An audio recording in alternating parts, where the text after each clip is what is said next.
माँ मते बेलून दरकार मते बेलून आनिकी दियो चल आमे बजार को जिबा। नाई पुओ मोर एबे काम अछि मु तते संध्या बेल को नेकी जिबी। नाई माँ तमे सबु बेले एमिति कहूच किंतु केबे भी बजार को नेकी जाउन। पुओ मु सत कहूची ए बाजी तते बजार को नेकी जिबी। आरे काळू तू मते केमिति पक्षी मानकर मांस आनिकी देई पारिबु। आरे बाजू भाई तमे से कथा चिंता करनी मु केमिति कौन करिकी तमको पक्षी मानकर मांस आनिकी देबी किंतु मते सबुदिन पैसा देबाकू पड़िबो। किंतु गोटे कथा मने रखे काळू काऊ मते सबुदिन गोटिए लेखाए पक्षी दरकार माने दरकार नहले तू जानिचु मु रागिले कौन करिबी। तू मते पक्षी आनिकी दे मु तते बहुत जल्दी लक्षपति करिदेबी। तापरे काळू काऊ ता उपाय विषय रे बाजू चिलकू कुहे। ता परदिन सकाळू काळू काऊ जंगल रे बहुत सारा बेलून धरी बसी पड़े। आस आस पिला माने रंग बेरंग बेलून नेब आस जल्दी जल्दी आस। बेलून कथा सुनी सबु पिला पक्षी माने काळू पाखकू दौड़िकी आसंती। काळू अंकल मते सबुठु बड़ बाला बेलून दियो। नाई नाई ताकू नुह मते सबुठु बड़ बाला बेलून दरकार। ना ना काहाकू मिलिबनी मते सबुठु बड़ बाला बेलून दियो काहेकि ना मते बड़ बड़ बेलून बहुत पसंद।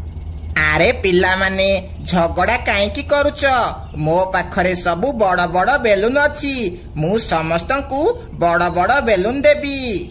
तापरे काळू काऊ टिकी को छाड़ी सबु पिलांकु गोटे गोटे बेलून देई दिए। सबु पिला बेलून नेई निज निज घर को चली जाती। काळू अंकल मु प्रथमे बेलून मागिथिली मते दउन बेलून। हाँ हाँ पुआ तते मु सबुठु बड़ बेलून देबी सेथिपाई तथे प्रथमे देलिनी। एहा कही काळू काऊ गोटे बेलून रे पवन भरी ताकू बड़ करी दिए। आउ टिकी को धरी से बेलून भितरे भर्ती करी दिए। इये कौन काळू अंकल मते बाहर कर मते बेलून भितरू बाहर कर। जा पुओ जा तू ए बाजू चिल्ल पाखकू जा आउ तार खाद्य हेइचा। एहा कही काळू काऊ बेलून को आकाश रे छाड़ी दिए। बाजू चिल्ल गोटिए बड़ गछ उपरे बसिथिला से पक्षी मानकर अपेक्षा करिथिला। सेतिकी बेले टिकी बेलून भितरे उड़ी उड़ी बाजू चिल्ल पाखरे पहुँचे। आरे बा मते मोर शिकार मिली गला ए काळू काऊ तो कमाल करिदेला एबे मु ए पिला पाराकू मजा करी खाइबी हा हा हा। एहा कही बाजू चिल्ल से बेलून को फटेई दिए आउ टिकी को बाहर करी सेठी बसी मजा करी खाए। आरे मानू तू टिकी को कोठी देखिछु कि मु ताकू सकाळू जंगल सारा खोजुची किंतु से मिलुनी कोठी। नाई बंटी अंकल मु ताकू सकाळे काळू अंकल ठू बेलून किणुथिबार देखिथिली तापरे मु ताकू देखिनी। आरे ताहाले से कुआडे गला मु पूरा जंगल सारा खोजिलानी किंतु कोठी से मिलुनी। ता परदिन पुणी थरे पिला पक्षी माने काळू पाखकू बेलून किणिबाकू आसंती। तापरे सबु पिला माने बेलून नेई जिबा परे काळू बुलबुल र पुओ को भी बेलून भितरे भर्ती करी दिए आउ ताकू आकाश रे छाड़ी दिए। आरे बा आउ गोटे पक्षीर मांस आसीगला जाउची मजा करी खाइबी। एहा कही बाजू चिल्ल बुलबुल र पुओ को भी मारी मजा करी खाई दिए।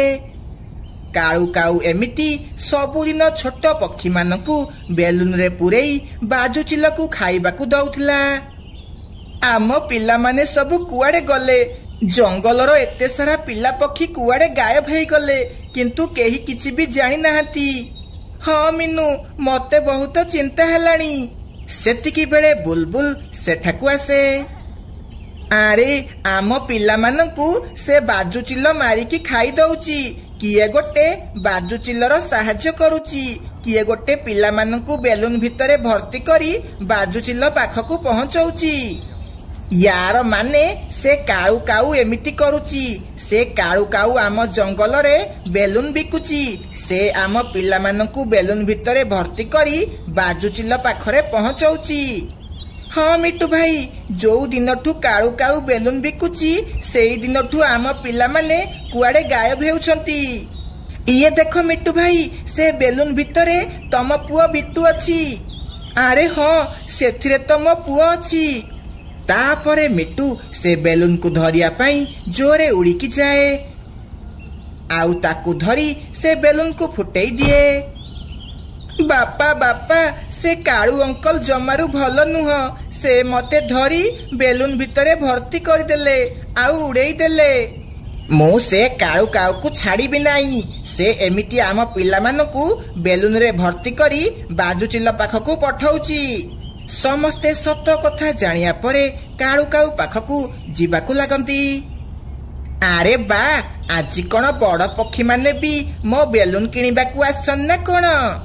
बास चुप कर काळू काऊ, तोर आउ नाटक करिबा दरकार नाही। आमे जानी गलुनी तू बेलून भितरे आम पिला मानकु बंद करी बाजुचिल्लकु खाइबा पई पठाउचु। हाँ, मो पुओ आज मरु मरु बंचिची। मु तो कहूची ए काळू काऊ को जीवन रु मारी दियो। ये मो पुओ को भी मारिची। एहा सुनी काळू काऊ बहुत डरी जाए। मते क्षमा करी दियो, मते जीवाकु दियो, मते छाड़ी दियो। नाई काळू काऊ, तते आमे दंड दबु माने दबु। तापरे मिट्टू गोटे बड़ बेलून फुलेइबाकु लागे। तापरे सबु पक्षी मिसी काळू काऊ को से बेलून भितरे भर्ती कर दियंती। आउ ताकू भी सेमिति आकाशरे उड़ेई दियंती। उड़ी उड़ी काळू काऊ बाजुचिल्ल पाखरे पहुंची जाए। अरे काळू काऊ, तू बाजुचिल्ल, मते बाहर कर, मते बाहर कर। सबु पक्षी आम विषय जानी गले, सेथि पई सेमाने मो सह एमिति कले। कौन पक्षी माने सबु जानी गले? ताहाले एबे मते आउ पक्षी मांस खाइबाकु मिलिबनी। आजी मते बहुत जोरे भोक लागुची। आजी मु तते खाइबी। तापरे बाजुचिल्ल से बेलून को फुटेई दिए। आउ काळू काऊ को मारी ताकू खाइबाकु लागे। एमिति काळू काऊ को ता भूलर फल मिल जाए। काळू काऊ जणे अळिया सफा करिबा कर्मचारी थिला। से घर घर बुली अळिया सबु नौथिला, किंतु से घरे एकुटिया रहुथिला। तार एबे जाए बाहागर हेई नथिला। गाड़ी वाला आसिला घर अळिया बाहर कर। गाड़ी वाला आसिला घर अळिया बाहर कर। अरे मिन्नू, मिट्टू, बंटी, जल्दी तमे अळिया नेकी आस, नहले मु आगकु चली जीवी। तापरे मते आउ किछि कहिबनी। हाँ हाँ काळू भाई, बास 2 मिनिट अपेक्षा कर, मु आसुची। मिट्टू, जल्दी जल्दी जाओ, अळिया देकी आसीब, नहले से काळू पळेइब। से आजिकाली बहु जल्दी जल्दी रे रहुची। लुसी, जल्दी से अळिया बाल्टी नेकी आस। जदि से काळू पळेइब आमकु काली जाए अपेक्षा करिबाकु पड़िब। तापरे सबु पक्षी निज निज अळिया नेकी आसंती। अरे काळू भाई, तमे एते जल्दी जल्दी कोन हेउच? घरे कोन भाउज को छाड़ी की आसछ ना कोन? अरे मिन्नू, तू तो जानिचु मु एबे जाए बाडुआ अछि। मोर बाहाघर हेइनी। जल्दी घर को न गले रोसेई किए करिब? रोसेई कले सिना खाइबी। ताहाले तू बाहा काई की होउनु? तो स्त्री तते खाइबाकू बनेइकी दियंता। मिट्टू भाई, अळिया गोटौथिबा लोक सह किए बाहा हेब? तमे से कथा छाड़, मु जाउची आगकू जीवी, डेरी हेलाणी। एमिति सबु पक्षी निज निज अळिया सबु गाड़ी रे पकेई दियंती। तापरे काळू सेठारु चली जाए। एमिति दिन बीतिबाकू लागे। गोटिए दिन काळूर मामू ता घर को आसे। मामू प्रणाम, आस आस, घर को आस। केते दिन परे मो घर को आसिल? अरे भणजा, मु तो पाई बाहाघर प्रस्ताव नेकी आसीची। तू तो बाहा हेबा कथा मते कहूनु। ଇଏ ନେ କିଛି କାଉ ମାନଙ୍କର ଫଟୋ, ୟାଙ୍କ ଭିତରୁ କିଏ ତୋର ପସନ୍ଦ ମତେ କହ। କାଳୁର ମାମୁଁ କାଳୁକୁ ବହୁତ ସାରା ଫଟୋ ଦେଖାନ୍ତି। ତାଙ୍କ ଭିତରୁ କାଳୁକୁ ରାନୀ କାଉ ପସନ୍ଦ ଆସିଯାଏ। ମାମୁଁ ମାମୁଁ ମତେ ଏଇ ଝିଅ ପସନ୍ଦ ହେଲା, କିନ୍ତୁ ଇଏ ମତେ ପସନ୍ଦ କରିବଟି? ଆଉ ତମେ ମୋ କାମ ବିଷୟରେ ଏମାନଙ୍କୁ କିଛି କହିଛ କି ନାହିଁ? ଆରେ କାମ କଥା କହି କହି ଆଜି ଯାଏଁ ତୁ ବୁଢା ହେଇକି ବସିଛୁ। ମୁଁ ସେମାନଙ୍କୁ କହିଦେଇଛି ମୋ ଭଣଜା ଗୋଟେ ବଡ ଅଫିସରେ କାମ କରୁଛି, କେହି କିଛି ବି ଜାଣିପାରିବେନି, ତୁ ବ୍ୟସ୍ତ ହନି। ନାଇଁ ମାମୁଁ, ମୁଁ ମିଛ କହିକି ବାହା ହେବିନି, ମୁଁ ତାକୁ ସବୁ ସତ କଥା କହିଦେବି। ଚୁପ୍ କରେ ମୂର୍ଖ, ତୋ ମା ମରିଲା ବେଳେ ମୁଁ କଥା ଦେଇଥିଲି ମୁଁ ତୋର ବାହାଘର କରିବି, ତତେ ମୋ କଥା ମାନିବାକୁ ପଡିବ। ତୁ ତାକୁ କିଛି ବି କହିବୁନି, ତତେ ତ ମଲା ମାର ରାଣ। କାଳୁ କାଉ ଚୁପ୍ ହେଇଯାଏ। କିଛି ଦିନ ଭିତରେ କାଳୁର ମାମୁଁ କାଳୁର ବାହାଘର ରାନୀ ସହ କରିଦିଏ। ସବୁ ପକ୍ଷୀ କାଳୁ କାଉର ବାହାଘରକୁ ଆସିଥିଲେ। ଆରେ କାଳୁ ଭାଇ, ଭାଉଜ ତ ବହୁତ ସୁନ୍ଦର ଲାଗୁଛନ୍ତି, ତମର ତ ଭାଗ୍ୟ ଖୋଲିଗଲା। ହଁ କାଳୁ, ବାହାଘର ଡେରିରେ ହେଲା ତ କଣ ହେଲା, ତତେ ଗୋଟେ ସୁନ୍ଦର ଝିଅ ମିଳିଲା। ଏହା ଶୁଣି କାଳୁ କାଉ ଲାଜ କରିବାକୁ ଲାଗେ, ସେ କିଛି ବି କୁହେ ନାହିଁ। ତାପରେ କାଳୁ ତା ସ୍ତ୍ରୀକୁ ଆଣି ଘରକୁ ଆସିଯାଏ। କାଳୁ, ତମ ଘର ତ ବହୁତ ବଡ ଆଉ ସୁନ୍ଦର ଲାଗୁଛି। ହଁ ହଁ, ମୋ ଭଣଜା ବଡ ଅଫିସରେ କାମ କରୁଛି, ସେଥିପାଇଁ ତ ଏତେ ବଢିଆ ଘର ବନେଇଛି। ହଉ ଭଣଜା, ମୁଁ ଯାଉଛି, ତମେ ଦୁଇ ଜଣ ଆରାମସେ ରୁହ। ଏହା କହି କାଳୁର ମାମୁଁ ନିଜ ଘରକୁ ଚାଲିଯାଆନ୍ତି। ଆଉ ସକାଳ ହଉ ହଉ କାଳୁ ତା ଗାଡି ନେଇ ବାହାରକୁ ଚାଲିଯାଏ। ରାନୀ ଝରକା ପଟେ କାଳୁକୁ ଦେଖୁଥାଏ। ଅଳିଆ ବାଲା, ଅଳିଆ ବାଲା, ସମସ୍ତେ ଜଲ୍ଦି ଜଲ୍ଦି ଅଳିଆ ଆଣ। ମିନୁ, ମିଟୁ ଭାଇ, ବଣ୍ଟି, ଜଲ୍ଦି ଜଲ୍ଦି ଆସ, ତମେ ମାନେ ପଡୋଶୀ ବୋଲି ସବୁବେଳେ ଖାଲି ଫାଇଦା ଉଠଉଛ। ରାନୀ ଝରକା ପଟେ ଏସବୁ ଦେଖିଦିଏ। କଣ, କାଳୁ ଅଳିଆ ଗୋଟେଇବା କାମ କରୁଛି? ମା ତ କହିଥିଲା କାଳୁ ବଡ ଅଫିସରେ ଚାକିରି କରିଛି, ଇଏ ତାହେଲେ କଣ କାଳୁ ମିଛ କହିଲା? ଏସବୁ ଦେଖି ରାନୀ ମୁଣ୍ଡ ଖରାପ ହେଇଯାଏ। ଦୁଇ ପହରକୁ କାଳୁ ଘରକୁ ଆସେ। କାଳୁ, ତମେ କଣ ଅଳିଆ ଗୋଟେଇବା କାମ କରୁଛ? ହଁ ରାନୀ, ମୁଁ ଅଳିଆ ଗୋଟେଇବା କାମ କରୁଛି। ମାମୁଁ ମିଛ କହିକି ଏ ବାହାଘର କରିଛନ୍ତି, ମୁଁ କଣ କରିବି? ମାମୁଁ ମତେ ମାର ରାଣ ଦେଇ ବାହା ହେବାକୁ କହିଲେ, ନହେଲେ ମୁଁ ତମକୁ ସବୁ ସତ ସତ କହିଥାନ୍ତି। ମୁଁ ତମ ସହ ରହିବିନି, ଗୋଟେ ଅଳିଆ ଗୋଟଉଥିବା ଲୋକ ସହ ମୁଁ ରହିପାରିବିନି, ମୁଁ ମୋ ଘରକୁ ଯାଉଛି। ଏହା କହି ରାନୀ କାଳୁକୁ ଛାଡ଼ି ନିଜ ଘରକୁ ଚାଲିଯାଏ। ଏସବୁ ତା ପଡୋଶୀ ପକ୍ଷୀମାନେ ଦେଖୁଥିଲେ। କାଳୁ ଭାଇ, ତମେ ରାନୀ ଭାଉଜକୁ ରୋକିଲନି କଣ ପାଇଁ? ଯାଅ ଆଉ ତାଙ୍କୁ ବୁଝେଇକି ଘରକୁ ଆଣ। ନା ନା, ମୁଁ ତାକୁ ବୁଝେଇ ପାରିବିନି, ତାର ଯଦି ରହିବାର ଅଛି ସେ ନିଜେ ଆସି ରହିବ, ମୁଁ ତାକୁ ହାତ ଗୋଡ ଯୋଡିକି ବାଧ୍ୟ କରିବିନି। ମିଟୁ ଭାଇ, ଆମେ ଚାଲ ଯିବା ଆଉ ରାନୀ ଭାଉଜକୁ ବୁଝେଇବା। ନାଇଁ ନାଇଁ ବଣ୍ଟି, ତୁ କୁଆଡେ ଯିବୁନି, ତତେ ମୋ ରାଣ। ଏମିତି କାଳୁ କାଉ ସମସ୍ତଙ୍କୁ ରାନୀକୁ ବୁଝେଇବା ପାଇଁ ମନା କରିଦିଏ। ସେପଟେ ରାନୀ ଯାଇ ତା ମାକୁ ସବୁ କଥା କୁହେ।